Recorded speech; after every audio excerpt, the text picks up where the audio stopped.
이번 주에 중국에서는 향후 경제 방향을 정하는 양해가 열립니다. 경제 방향도 중요하긴 하지만 올해가 바이든 행정부가 들어서고 첫 해이기 때문에 과연 미중 관계를 어떻게 갖고 갈 것인가 하는 것에 대한 발표도 관심을 모을 수밖에 없는데요. 그래서 오늘은 양해에 대해서 알아보는 시간을 갖도록 하겠습니다. 조영찬 미중산업경제연구소 소장 나오셨습니다. 예, 안녕하세요. 안녕하십니까? 예, 오랜만입니다. 예. 자, 토요일 날 열리죠, 전인대. 네, 그렇습니다. 이번 주요 의제가 뭐가 될 거라고 지금 생각하고 계십니까? 네, 올해는 그 중국 정부 입장에서는 상당히 정치적으로 중요한 해가 되는데요. 아무래도 7월 1일이면 중국 공산당 100주년 행사가 있고요. 내년에는 중국 공산당의 주주총회라고 할 수 있는 당대회가 열리게 됩니다. 여기서 시진핑 국가 주석의 상기 임기가 결정이 되는데요.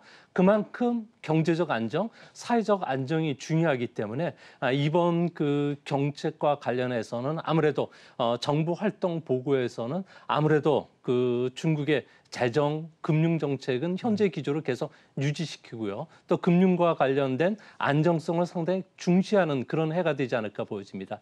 또 한 가지는 올해 중국 같은 경우에는 GDP 성장률 목표가 발표되지는 않을 것으로 보여지는데요.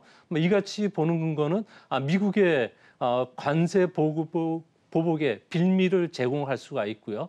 또 한 가지는 중국 같은 경우에는 그 20기 그 당대에서 시 주석뿐만 아니라 정부 고위 관계자의 그 교체가 있습니다. 아무래도 지방 정부 같은 경우는 높은 성장을 추구할 수밖에 없는 상황이라는 거고요. 또 한 가지는 중국은 현재 매년 0.5%포인트씩 인구가 특히 그 상상 가능 인구가 감소하고 있습니다. 이 때문에 예전처럼 고용 창출을 위해서 높은 GDP 성장률을 끌어올리지 않아도 되기 때문에 그렇습니다. 또 한 가지는 14차 5개년 계획 그리고 2035년까지 중국이 세계 1위 국가가 되기 위한 여러 가지 중장기 계획도 발표되고요. 또 한 가지는 법률적으로 상당히 중요한 문제가 통과될 예정으로 있는데요. 작년 5월달 전인대에서 홍콩과 관련된 그 국가보안법을 통과시키면서 전 세계가 경랑에 휩싸인 적이 있는데 이번에도 중국 같은 경우에는 홍콩 선거 제도를 바꾸는 법률을 통과시킬 것으로 보여집니다. 미국 입장에서는 레드라인을 넘었다고 보고 있기 때문에 홍콩에 대한 여러 가지 혜택을 거둬들일 수 있다는 점에서 앞으로 우리나라 그 금융시장 같은 경우에는 현재 오전장에는 미국 증시의 흐름을 따라가지만 11시 이후부터는 중국 증시 흐름을 따라가는데 이런 문제에서는 아무래도 큰 주가 변동성 확대의 요인이 되지 않을까 보여집니다. 예, 11시 넘으면서부터는 중국 시장을 쫓아간다. 그래서 그런지 오늘 11시부터 지금 주가가 조금씩 계속해서 올라가고 있습니다. 여러 말씀을 해주셨기 때문에 제가 세부적으로 한번 좀 여쭤보도록 하겠습니다. 먼저 중국 경제 전망에 대해서인데요. 앞에 말씀하실 때 성장률 전망 이번에 내놓지 않을 거다라고 말씀을 하셨는데 전반적으로 봤을 때 중국 경제는 어떤 지금 상황일 거라고 보십니까? 올해 포함해서 내년도까지? 네, 국제투자은행들의 그 평균 연간 전망치를 보면은 8.4% 상당히 8.4%. 높은 성장을 보일 거로 예상이 예. 되는데요. 작년에 2.3%인 점을 비교해 보면 상당히 높습니다. 그렇죠. 예, 특히 그 상반기에는 기저 효과로 인해서 1분기에 20%까지 높아지고요. 하반기에는 6%에서 7% 정도 성장이 좀 안정이 되지 않을까 보여집니다. 예. 이렇게 오르락 내리락 거리는 가운데서도 중국 같은 경우에는 경기 부양책들을 계속 유지시킬 것으로 보여지는데요. 아무래도 성장 엔진이 소비라든지 투자가 중국 경제를 이끌어가지 않을까 보여집니다. 중국과 관련해서는 올해 가장 크게 달라지는 점은 5G, AI, 데이터 센터, 산업, 사물 인터넷, 초고압 송전망, 고속철도, 전기 자동차 충전과 관련된 7개 중점 분야에 앞으로 5년간에 걸쳐서 1,500조 원을 투자한다는 거고요. 예. 또한 쌍순환이라고 하는 새로운 경제 발전 모델이 올해부터 처음 시작이 되는데요. 여기에는 하이테크 산업이 중심이 되면서 중국 자체적으로 반도체라든지 5G, 통신 장비와 관련해서는 스스로 자급자족 체제를 구축하기 위한 대규모 투자가 들어갑니다. 이뿐만 아니라 코로나 백신과 관련된 접종 조정이 좀 진행이 되면서 아무래도 소비 진작 효과가 어느 때보다 커질 것으로 보여진다는 점에서 제 개인적으로 볼 때는 올해 중국은 미중 관계가 크게 훼손되지 않는 한 9%대까지 성장이 높아지지 않을까 보여집니다. 예, 9%대까지 성장이 높아질 가능성이 있다. 말씀을 해주셨고요. 그다음에 앞에서 재정 정책이나 금융 정책에 대해서 잠깐 언급을 해주시긴 하셨거든요. 그래도 이번 양해에서 중국 경제 정책 방향에 관해서 여러 가지 얘기들이 나올 텐데 정책 방향에 대해서는 어떻게 지금 보고 계십니까? 네, 중국 같은 경우는 큰 그림을 그리는 게 2049년도에는 신중국 건설 100주년 해가 됩니다. 예. 사회주의 현대화 국가, 그러니까 선진국에 들어서겠다는 거죠. 예. 이 때문에 2035년까지 잘라서 중국 경제는 미국의 GDP를 추월할 수 있게끔 앞으로 경제 자립도를 더 높일 계획으로 있고요. 예. 특히 14억 인구를 기반으로 해서 디지털 산업 고도화 정책을 올해부터는 본격적으로 출발을 하게 됩니다. 이렇게 되면 디지털화뿐만 아니라 그린화라는 세계적 대세 흐름을 중국이 내수 시장을 가지고 세계를 리드하겠다는 건데요. 이 때문에 수출과 내수를 함께 올리면서 탈아메리카 정책을 추진하는 쌍순환, 이중순환 모델이 본격적으로 가동되지 않을까 보여집니다. 이 때문에 중국 같은 경우는 미국처럼 동맹국이 없기 때문에 1대1로 국가를 묶는 중화권 5G 상태망이라든지 디지털화와 관련된 작업들을 추진하게 되는데요. 특히 소비와 투자를 또 자극시키기 위해서 중국 서비스라는 제도가 올해부터는 본격적으로 도입된다고 합니다. 여기에는 디지털 위안화와 관련해서 홍콩을 포함시키고 앞으로는 대만, 우리나라, 일본까지도 아우르는 이런 디지털 위안화와 관련된 거래가 시작되는데요. 중국과 관련된 주식 직접 투자와 관련해서도 디지털 통화도 도입될 가능성이 높고요. 또한 앞으로 온라인 해외 주문에도 이런 디지털 위안화가 쓰일 가능성이 높다고 합니다. 또 한 가지는 매년 1억 5천만 명이 해외여행을 하는데요. 앞으로 보조금을 줘서 중국 내수 소비로 돌리기 위한 여러 가지 정책 안들이 추진되기 때문에 이전처럼 그 요코들이 한국을 방문해서 씀씀이를 쓰는 이런 그 소비 행태는 조금 줄어들지 않을까 보여집니다. 예. 디지털 위안화도 나온다라고 말씀을 해주셨고요. 미중 관계 아까 잠깐 좀 말씀을 해주셨습니다. 홍콩을 둘러싸고 그 양쪽이 밀고 당길 거다라고 말씀하셨고, 특히 또 올해가 그 바이든 행정부가 출범한 첫 해지 않습니까? 그러니까 상당히 양쪽에서 아무튼 신경전이 많을 걸로 보이는데 미중 관계는 어떻게 양해에서 지금 얘기가 나오고 이럴 거라고 지금 보십니까?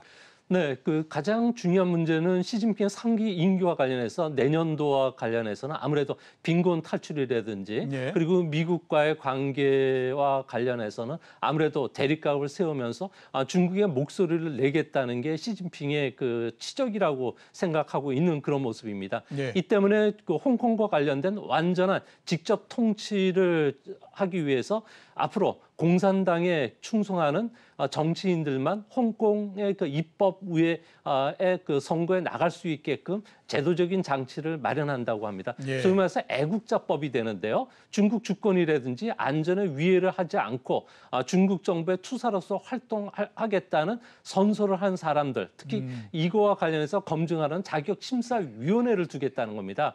이렇게 되면은 아무래도 미국이 이야기하는 레드라인을 넘을 것으로 보여지고요. 이렇게 된다면은 아무래도 앞으로 공산당에 충성하지 않는 사람은 공무원뿐만 아니라 교사, 정치 참여도 완전히 제고가 될 가능성이 크다는 점에서 미국 같은 경우에는 앞으로 홍콩, 특히 중국에 대해서 그 홍콩에 부여한 관세뿐만 아니라 비자 발급도 철회할 가능성이 크고요. 이렇게 되면은 중국도 아무래도 미국에 맞대응할 가능성이 크기 때문에 예. 현재 미중 간의 갈등은 무역이라든지 그리고 기술 문제에 그치지 않고 7개 전선으로 급속도로 확대되면서 얼지 않을까 생각이 됩니다. 예, 맞대응 말씀하셨으니까 한번 여쭤보도록 하겠습니다. 얼마 전에 맞대응의 첫 번째 카드로 중국이 내세웠던 게 히토류고요. 그에 따라서 주식시장에서 히토류 관련주들도 또 주가가 상당히 많이 상승을 했습니다. 자, 지금에서 궁금한 거는 과연 히토류 수출 제한이라고 하는 것이 실행될 것인가? 굉장히 좀 궁금할 수밖에 없거든요. 어떻게 지금 보십니까? 네, 중국이 판도라의 상자는 열지는 않을 것으로 보여지는데요. 열지는 않는다. 예, 예. 중동에 석유가 있다면 중국에는 뭐 히토리가 있다고 이야기는 하고는 있지만 예. 아무래도 이런 카드는 칼집에서 칼을 꺼내기 전이 무섭지 꺼내고 난 다음에는 그렇게 무섭지 않다는 겁니다. 예. 아무래도 이런 카드를 계속 만지작거리는 것은 홍콩의 인권 문제라든지 2022년 동계 올림픽과 관련된 서방 국가들의 보이콧 문제 그리고 대만 문제, 위구르 문제와 관련해서 시 주석을 더 이상 압박하지 말라는 그 신호로 읽혀지게 되는데요. 뭐 중국 같은 경우는 전 세계 히토리 매장의 30%밖에 차지하지 않고 있지만 생산량은 2009년 기준으로 해서 85% 정도 차지하고 있고요. 미국 같은 경우에는 중국산 히토리를 한 80% 정도 수입에 의존하고 있다고 합니다. 전기 자동차 한 대에는 히토리가 1kg 정도가 들어가고요. 미국이 자랑하는 F-35 스텔스 전투기 같은 경우는 417kg, 그리고 알레 버크급 미사일 구축함 같은 경우에는 2,358kg, 그리고 버지니아급 원자력 잠수함 같은 경우는 4,173kg 정도가 들어가기 때문에 미국에 압박을 하고 있는데요. 하지만 미국 입장에서 보면은 브라질이라든지 호주, 베트남 쪽에서 생산량이 늘어나면서 수입이 계속 늘어나고 있다는 거고요. 그리고 미국 기업들 같은 경우는 최소 1년 이상의 재고를 확보하고 있다는 점, 그리고 히토리가 적게 들어가는 고성능 자석이라든지 에어 컴프레셔 등이 지금 만들어지면서 대체가 가능하다는 겁니다. 이 때문에 앞으로 중국 같은 경우는 자신이 세계 최대 생산국이면서도 최대 수입국인 히토리 국가이기 때문에 이런 카드를 쓰지는 않지 않을까 생각이 됩니다. 예, 압박 카드로 계속해서 남겨놓는다. 이렇게 이제 말씀을 해주셨고요. 반도체에 관해서 한번 좀 여쭤보도록 하겠습니다. 중국이 가지고 있는 가장 큰 약점 반도체일 걸로 생각이 되고 있고요. 그래서 미국이 우리나라, 일본 모두 다를 끌어들여 가지고 한쪽 진영으로서 만들고, 그래서 이 중국 쪽에다가 반도체에 관한 압박을 훨씬 더 강하게 하고, 특히 또 보면 미국의 설비조차도 이제 반도체에 관한 설비조차도 못 쓰게 하고 이렇게 하겠다라고 얘기를 하고 있고요. 중국에서는 2025년이 되면 그 반도체 수급률, 그러니까 자금률을 70%까지 높이겠다 이렇게 얘기를 하고 있거든요. 이 양쪽이 지금 부딪히고 있는 상태인데, 이런 상태에서는 그림이 어느 한쪽이 생각하고 있는 게 완성이 안 될 것 같은데, 반도체에 관해서는 어떻게 지금 보십니까? 네, 중국에 대한 그 미국의 압박이 전략이 바뀌었는데요. 예. 트럼프 때는 디커플링이나 해서 중국 자체에 대한 그 제재를 가했지만 이제 앞으로는 그 바이든 정부는 스몰 야드 그리고 하이 펜스 전략으로 바뀌었다고 합니다. 좁은 틀에서 중국의 핵심적인 전략 물자와 관련해서 미국이 생산한다든지 독자적인 공급망을 통해서 중국이 시장에 진입 못하도록 이렇게 막는 작업들을 하게 되는데요. 예. 대표적으로 반도체입니다. 우리나라 같은 경우에 삼성전자는 3나노미터의 그 제품들을 좀 양산을 준비하고 있지만 중국에서 가장 기술력이 높은 SMIC 같은 경우에는 주력 제품이 20나노미터급입니다. 예. 우리나라 비교해서는 2.5세대 정도가 뒤처져 있는데요. 그렇죠. 이런 회속폭을 더 미세하게 만들기 위해서 네덜란드의 노광 장비가 좀 필요한데 현재 중국이 주문한 20대와 관련해서는 앞으로 납품이 거부이 되면서 SK 하이닉스 쪽으로 납품이 들어갈 가능성이 크지 않을까 보여집니다. 특히 SMIC를 비롯해서 중국의 첨단 그 반도체 회사들 같은 경우에는 미국의 규제로 인해서 장비뿐만 아니라 부품 그리고 소프트웨어를 수입을 하지는 못하고 있는데요. 이 때문에 SMIC 같은 경우는 공장 가동률이 지금 상당히 급속도로 내려가고 있다고 합니다. 이 때문에 그 IC 그 인사이트에 따르면은 중국의 반도체 자금률은 2024년도에도 20% 정도, 중국 정부가 목표로 하는 70%에도 크게 못 미칠 것으로 보여지고요. 절반도 안 되네요. 예, 그렇습니다. 또 특히 외자 기업인 삼성전자나 SK 하이닉스, TSMC, 인텔이 전체 중국 반도체 생산인 60%를 차지한다는 점에서 앞으로 중국이 따라오려면 아직도 한참 멀지 않아 이렇게 보여집니다. 예, 그러면 중국 당국 입장에서는 이렇게 반도체를 그대로 놔둘 수는 없는 거고, 육성하기 위한 여러 가지 방안을 갈 텐데 앞으로 육성 방안은 어떤 거를 우리가 볼 수 있습니까? 네, 중국이 가장 우려하는 것은 IC 부분과 관련된 무역 적자가 매년 커지고 있는데요. 예. 이런 식으로 가다가는 올해 3천억 달러 이상 적자를 볼 가능성이 높다고 합니다. 이 때문에 전인대에서는 반도체 자금률 향상뿐만 아니라 고도화를 실현시키는 정책이 발표되는데요. 직접 예전 그 중국의 HSMC가 22조 원 정도를 먹튀 사건이 벌어졌기 때문에 세금 정책을 쓴다고 합니다. 뭐 선폭별 기업 우대라든지 중점 IC 기업들에게 지원이 돌아가게끔 할 예정으로 있고요. 뭐 대출 정책뿐만 아니라 수출입 정책, 인재 정책, 지적 재산권 정책, 그리고 시장 응용 정책을 쓴다고 하는데요. 아무래도 수요와 공급을 창출시켜주기 위해서 전자 정부를 지향하는 정책이 쓰게 되고요. 데이터 센터 건설, 정부의 데이터 처리를 직접 그 민간에 위탁하는 방안들이 준비가 된다고 합니다. 이뿐만 아니라 국제 협력도 강화될 것으로 보여지는데요. 소위 말해서 영양제가 들어가는 그 링거를 주입해주고 여기에 항생제나 성장 촉진제까지 집어넣어주겠다는 건데요. 예. 이래서 반도체와 관련된 캡틴 차이나를 만들겠다는 게 중국 정부 생각입니다. 하지만 중국의 반도체 기술은 외국 기업에 여전히 의존하고 있고요. 또한 그 기술 인력도 절대적으로 부족하다는 점에서 시진핑 임기 내 앞으로 3기든 4기든 10년 안에는 중국이 서방을 따라오기는 상당히 어렵지 않나 이렇게 생각이 됩니다. 예, 알겠습니다. 자, 오늘 나와주셔서 대단히 감사합니다. 예, 지금까지 조영찬 미중산업경제연구소 소장이었습니다.